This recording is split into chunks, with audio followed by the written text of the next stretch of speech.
Today I've got a video for you that is all about one of my favorite gluten-free flours, and that is oat flour.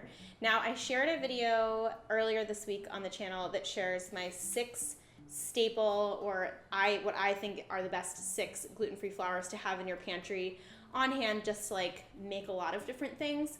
But I also said within that video that I actually make one of those flours at home, and I wanted to give you a full tutorial on how to do that, and that is what we're doing today. So I'm going to show you how to make oat flour, and then we will talk about some of the ways that you can use oat flour.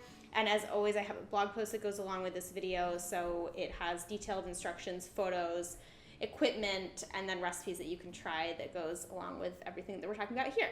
So without further ado, let's go ahead and dive in. All right, so the first step with oat flour is to choose your oats. And the great thing about making oat flour at home is that you can use any type of oats that you want. You can do whole oat groats, which I've done successfully before. You can use steel cut oats, quick cooking oats, old-fashioned rolled oats, thick rolled oats. Basically any type of oats works. All we're gonna be doing is blitzing them into a flour. So there's 2 different ways that you can do that. You can either do it in a blender, which is my preferred method, or you can do it in a food processor.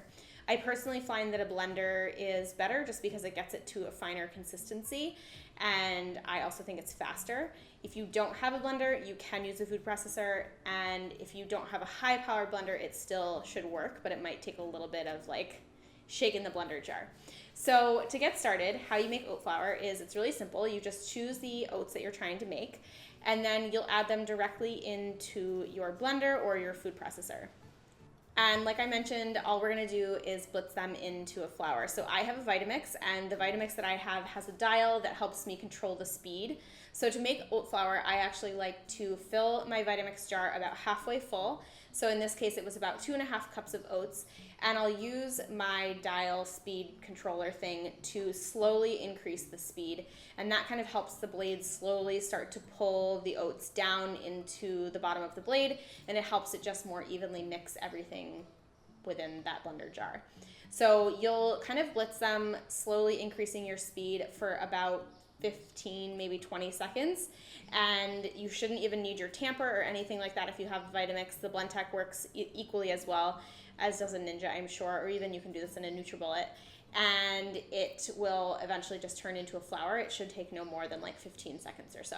And from there, that's pretty much all you have to do. You'll have a super fluffy, soft oat flour. I like to just turn this into my jar that I keep it in. I have a sealed container that I keep all my flours in. I have an oat flour one, and I just continue to refill this whenever I need oat flour. The beauty of oat flour is that it is super cost effective because oats are a really fairly inexpensive ingredient. If you are gluten-free and you have celiac disease or you're severely intolerant to gluten, just make sure that you do this with certified gluten-free oats. That will make sure that you have a certified gluten-free oat flour at home, and it will just make sure that you're completely safe while you're making your baked goods.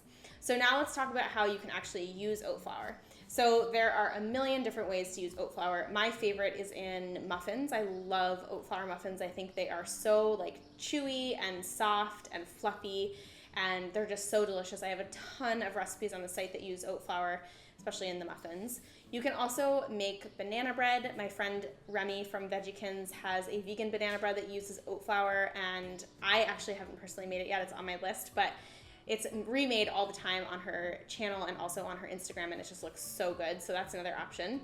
You also can make oat flour pancakes. I have a recipe that I shared a couple weeks ago that was for my best gluten-free pancakes, and that is half quinoa flour, half oat flour, and the oat flour really helps make them fluffy and light and just such an awesome texture. They're so good. And you can also use oat flour as a porridge. I actually just literally today I was watching a random Bon Appetit video, and they were using it to make a porridge, and I was like, oh my god, that's such a good idea. It's like cream of wheat, kind of. It has that kind of soft, almost polenta-y texture, and I'm definitely gonna try that. I'm really excited. I think it sounds delicious. So there's lots of different ways to use oat flour, and as you can see, it is so simple to make at home, super cost effective, and it's a really great flour to use in your baking.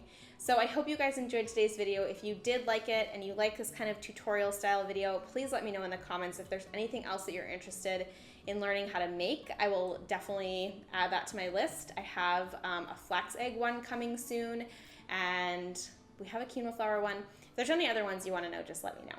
Otherwise, I hope you have a great rest of your day. Again, thank you so much for being here and watching. Don't forget to subscribe by clicking the red button that is right below this video, and give it a thumbs up if you liked it. And I hope you have an awesome rest of your day. Bye, guys.